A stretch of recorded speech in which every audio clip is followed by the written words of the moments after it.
امن یجیب المضطر اذا دعاہ ویکشف السوء، یہ 20ویں پارے کے پہلے صفحے پہ ہے، یہ یاد رکھیے گا۔ پہلے ہی صفحے پر جس کو قرآن پڑھنا آتا ہے اس کو بٹھائیں، اس سے پوچھیں وہ آیت کدھر ہے۔ شروع کے اندر ہی ہے 4-5 سطروں کے بعد، امن یجیب المضطر اذا دعاہ ویکشف السوء۔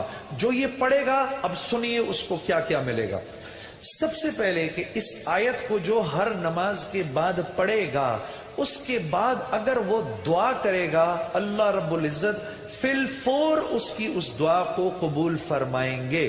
اور اگر فی الفور قبول فرمائیں گے، اور اگر اللہ اپنے علم سے جانتے ہیں کہ تھوڑی دیر بعد اس کا قبول ہونا ضروری ہے، تھوڑی دیر بعد قبول کریں گے۔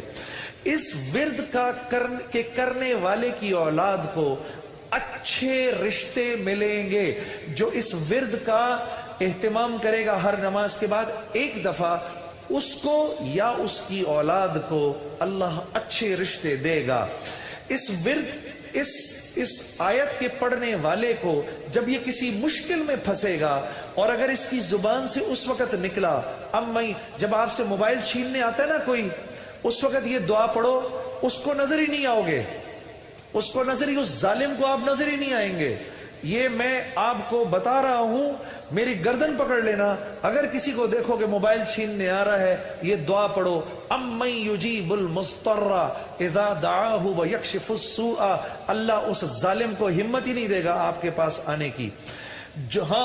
اور اگر کوئی غم مسلسل 6-7 دنوں سے آپ کی طرف متوجہ ہے، کوئی خوف یا کوئی غم آپ کی طرف متوجہ ہے، ماں باپ میں سے کسی کا انتقال، بھائی بہنوں میں سے کسی کا انتقال، اولاد کی طرف سے کوئی غم مل رہا ہے، اس کا ورد بڑھا دو۔ اول آخر 11 دفعہ درود شریف پڑھ کر اس کو 300 دفعہ دن میں پڑھو، اللہ اس غم اور خوف کو دور کر دے گا۔